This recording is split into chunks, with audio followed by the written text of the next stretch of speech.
Hola amigos, yo soy el Capitán México. El día de hoy les traigo el temblor el día que México se unió.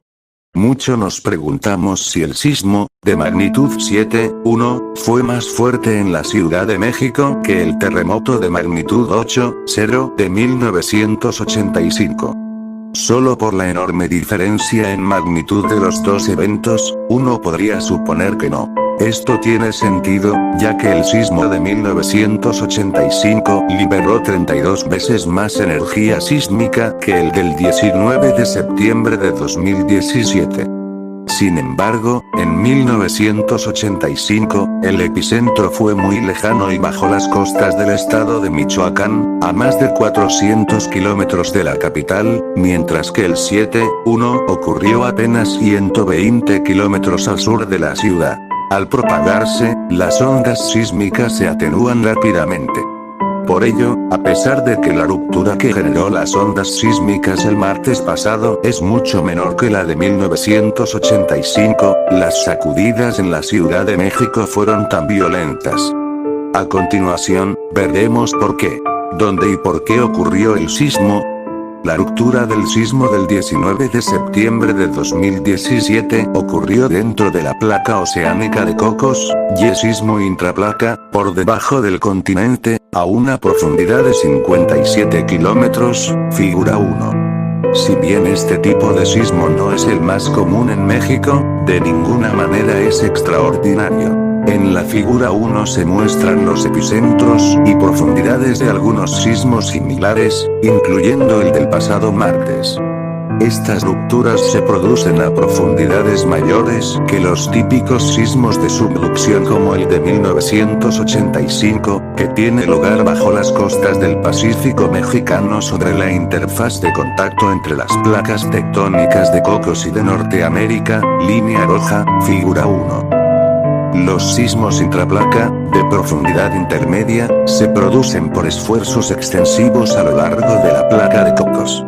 Las fallas geológicas asociadas a estos sismos se conocen con el nombre de fallas normales. Es preciso mencionar que estudios realizados para sismos intraplaca en México muestran que, por año, la probabilidad de que la intensidad de las sacudidas en la Ciudad de México debidas a este tipo de terremotos sea grande es muy similar a la de los sismos típicos de subducción, como el de 1985, entre otros. Esto implica que el peligro sísmico en la capital, asociado a los sismos intraplaca, como los del 7 y 19 de septiembre de 2017, es tan grande como el de los sismos más comunes, que ocurren bajo las costas del Pacífico mexicano. ¿Por qué tantos daños? Gracias a la vasta red de acelerógrafos y sismómetros que registraron ambos terremotos en la Ciudad de México, y a los esfuerzos de muchos sismólogos e ingenieros mexicanos, hoy hemos entendido mejor qué ocurrió. Uno de los ingredientes que usan los ingenieros civiles para calcular las estructuras de los edificios de la CDMX es la aceleración máxima, AMAX, del suelo producida por las ondas sísmicas. En 1985, la AMAX en Ciudad Universitaria, Q, que está en suelo firme, figura 2, fue de 30 gal, 1 gal igual 1 centímetro/S2, mientras que la AMAX del 19 de septiembre de 2017 fue de 57 gal. Es decir que el suelo en la zona cercana a Q experimentó una sacudida 2 veces mayor que en 1985. Sin embargo, todos sabemos que gran parte de la Ciudad de México está edificada sobre sedimentos blandos de los antiguos lagos que existieron en el valle. Estos sedimentos provocan una enorme amplificación de las ondas sísmicas en la Ciudad de México que, probablemente, sea la más grande reportada en el mundo. Para dar una idea tangible, la amplitud de las ondas sísmicas con períodos cercanos de 2 segundos en zona de lago, o zona blanda de colonias Roma, Condesa, Centro y Doctores, puede llegar a ser 50 veces mayor que en un sitio de suelo firme de la Ciudad de México. Sin embargo, como las ondas también se amplifican en el suelo firme de la periferia, con respecto a lugares lejanos de la Ciudad de México, la amplitud en zona de lago puede ser de 300 a 500 veces mayor.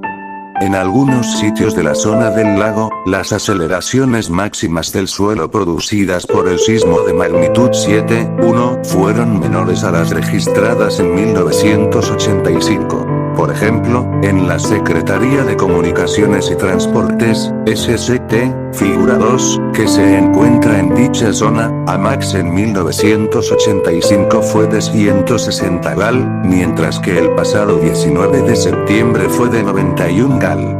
En otros sitios de la zona del lago, las aceleraciones del suelo durante el sismo reciente fueron, muy probablemente, mayores que las registradas en 1985.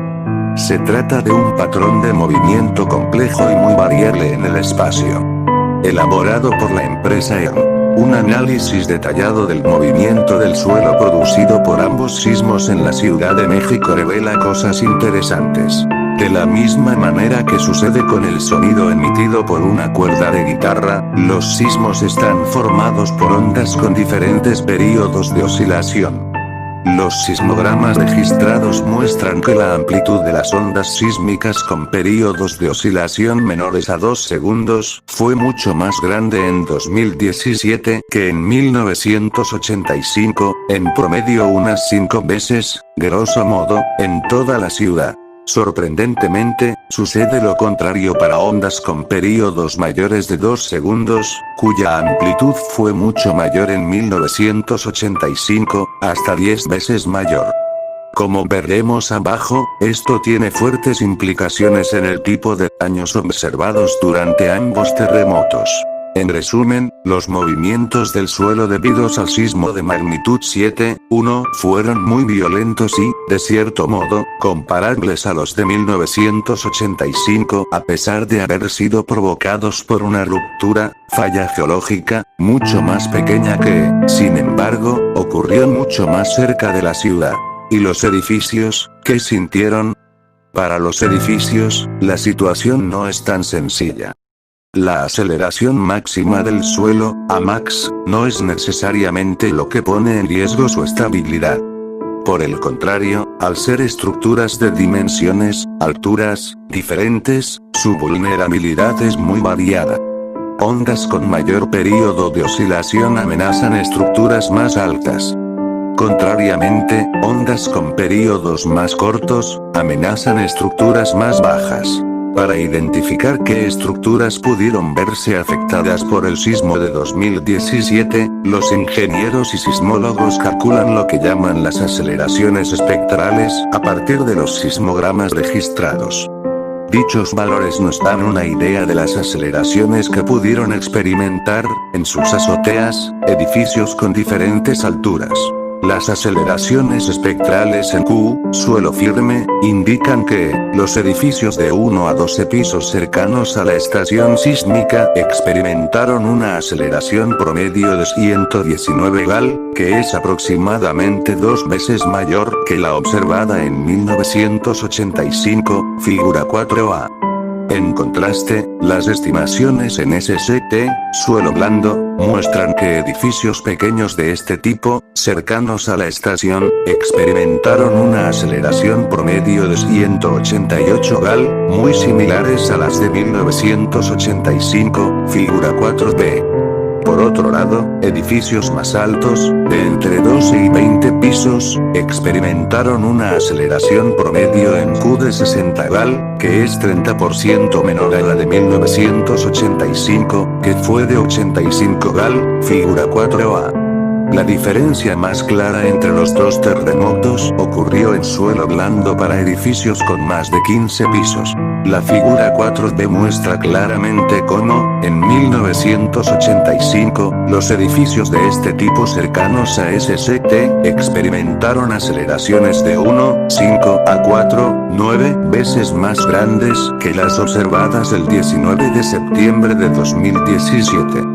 En 1985, algunas de estas grandes estructuras experimentaron aceleraciones de hasta 760 gal. Como referencia, la aceleración de la gravedad terrestre, y la de un cuerpo en caída libre, es de 981 gal. Como veremos a continuación, la estación SST no se encuentra en la zona con los mayores daños, que se encuentra más al oeste, hacia las colonias Loma y Condesa, principalmente en la zona de transición de la cuenca sedimentaria.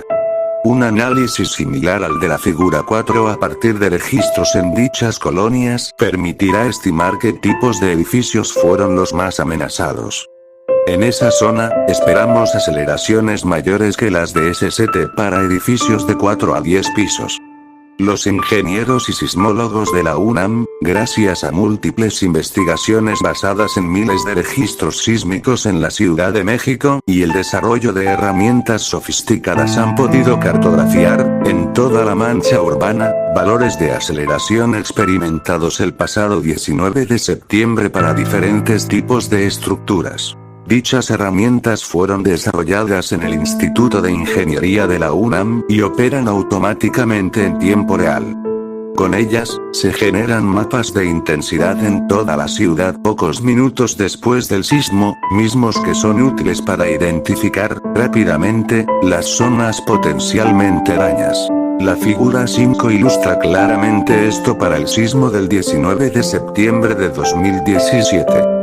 Ahí se puede apreciar que existe una clara correlación entre los daños ocurridos, y los edificios colapsados o fuertemente dañados, y las zonas donde se produjeron las mayores aceleraciones espectrales. Consistentemente con lo explicado en el párrafo anterior, el sismo de magnitud 7.1 dañó, en su mayor parte, estructuras relativamente pequeñas, de entre 4 y 7 pisos, a lo largo de una franja con orientación norte-sur dentro de la zona de transición, entre las zonas de suelo firme y blando, al poniente de la zona del lago, figuras 3 y 4.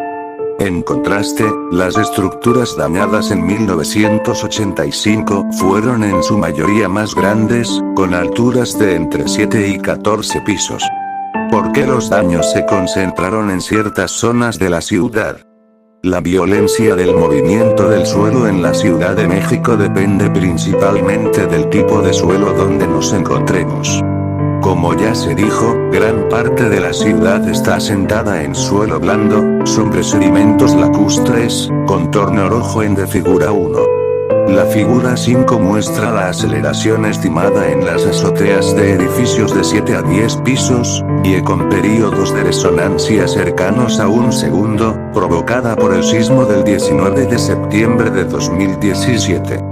Cabe precisar que este mapa fue generado en forma automática, casi en tiempo real, por el Instituto de Ingeniería de la UNAM, por lo que se hizo público unos minutos después del sismo. Como ya se dijo, existe una clara correlación entre la franja roja de máxima aceleración al poniente de la cuenca y la localización de los edificios colapsados o fuertemente dañados.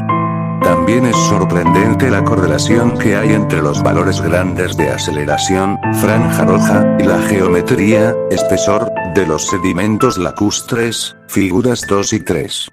La mayoría de los daños se encuentran al oeste de la cuenca sedimentaria, sobre la zona de transición y parte del suelo blando, muy cerca de su límite poniente. Ahí, los sedimentos tienen un espesor de 10 a 30 m. La interacción y amplificación de las ondas sísmicas con esta región de la cuenca sedimentaria provocaron los daños. Además de la amplificación de las ondas, la duración del movimiento del suelo es también mucho mayor dentro de los sedimentos blandos. Estudios recientes muestran que las duraciones más grandes esperadas para períodos de oscilación menores a 2 segundos coinciden con la zona de mayor destrucción para el sismo de magnitud 7.1 del 19 de septiembre de 2017. Por ejemplo, la duración de la fase intensa del movimiento en Q fue de 36 segundos, mientras que en SST fue de 1 minuto. Por esta razón, tanto la violencia de las sacudidas como su duración en la zona de transición y de lago son las causantes de la destrucción. Los daños se debieron a deficiencias en el reglamento de construcción, No tenemos hasta el momento indicios de que las fuerzas de diseño, y los criterios de resistencia estructural, actualmente vigentes en el Reglamento de Construcción de la Ciudad de México, se hayan excedido durante el sismo del 19 de septiembre de 2017. Por lo tanto, los edificios construidos en los últimos años no deberían haber sufrido daños.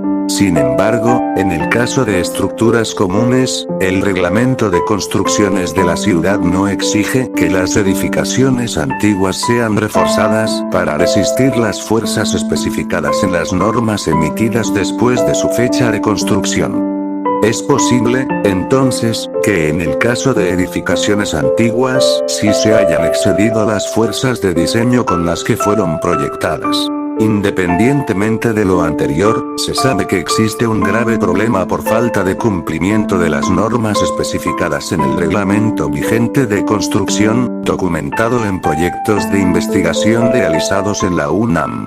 En consecuencia, los daños observados se explican mejor con la falta de observancia de las normas, más que por posibles deficiencias en el reglamento de construcción actual. ¿Esperamos un sismo de mayor intensidad en la Ciudad de México? Es muy probable. Bajo las costas del estado de Guerrero, por ejemplo, existe una brecha sísmica, y segmento donde no ha ocurrido un terremoto significativo en más de 60 años, de 250 kilómetros de longitud, en donde podría ocurrir un sismo de magnitud superior a 8.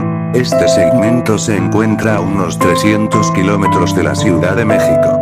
Es decir, aproximadamente 150 kilómetros más cerca que la zona epicentral del terremoto de 1985.